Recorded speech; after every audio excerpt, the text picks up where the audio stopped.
West Michigan is pregnant with potential, that's what I like to say. Well, what's going on with GRABB? There's a lot of great energy around the organization in Grand Rapids on the southeast side, and you know, you've received a lot of great coverage. Talk a little bit about the movement that GRABB is creating kind of from the grassroots.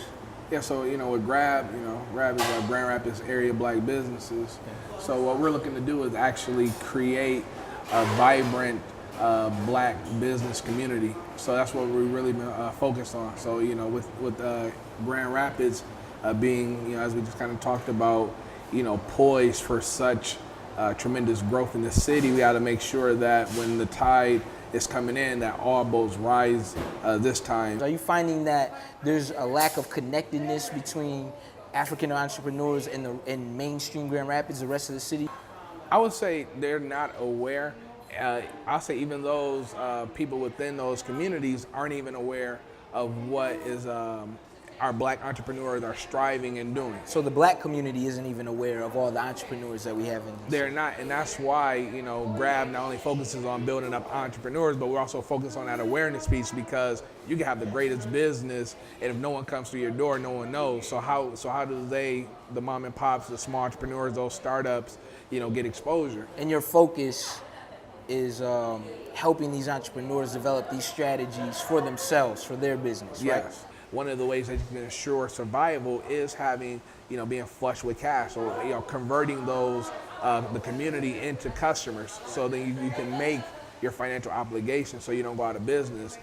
Statistically, Black businesses close within 3 to 4 years. And they need to be in a consolidated area, so businesses always do better when they're surrounded by other businesses. Yes, and so that's one of the things that we've really been talking. So we are moving towards, this is one of our long-term goals of creating a Black business district, as we talked about earlier, in the Grand Rapids area. Primarily, Hey, Jorge, how you doing, sir? All right, how are you? You always run into somebody when you're down here. We definitely do. Good to see you. Good to see you. Join us, please join us. Welcome to the neighborhood. How are you? I'm great. How are you doing? We love this neighborhood. It's like the center of the universe down here. Thank you. Yeah, man. We're having some conversations about neighborhood business. This is right up your alley. This is completely your expertise. You have to join us. We were just talking about businesses and building neighborhoods from the ground up through, business and economic development. You sure I'm not interrupting? Not at all. Not at all. Your work with LINC as an organization has really been revolutionary in a sense. There's a new level of vitality in the neighborhood due to the work that LINC is doing. Your role, talk about what you're doing right now. We are working very hard to make sure that we're empowering our communities, whether if it's the African American community or the Latino community, sure. Or just impoverished or marginalized people. So long gone are the days that you're gonna find a GM coming into our neighborhoods. That's right. And creating 300 jobs. It's not gonna happen.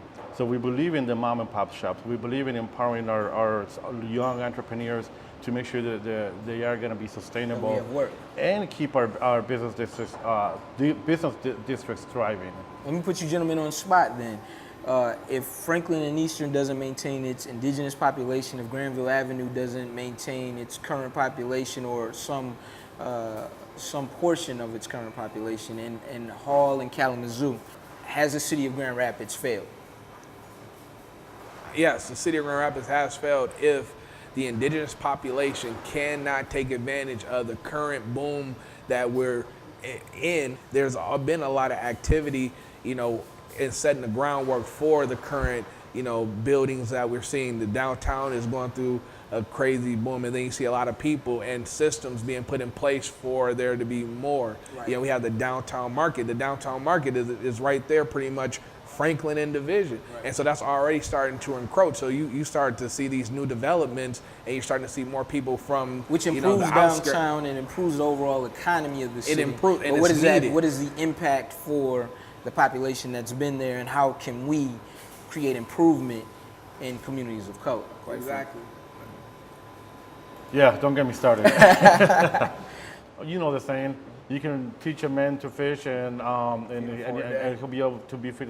And but I'm saying, not only teach him to fish, teach him how to own the lake. Right. Because then once he owns the lake, he can mass produce fish. Otherwise, because if he doesn't own the lake, the owner might say, you're not fishing here anymore, and so what if you taught him to fish? He or she should own the lake, own the boat, Yes, own the own dock, everything. On the pole, on the bait. It has to own everything. We have to increase the percentage of ownership within our neighborhoods. That's one of the ways we can definitely stop gentrification. Gentlemen, this has been a most compelling conversation. You've given me a ton to think about. I appreciate you crashing the party. Thank you. And as always, brother, good to sit down and pick your brain on these things.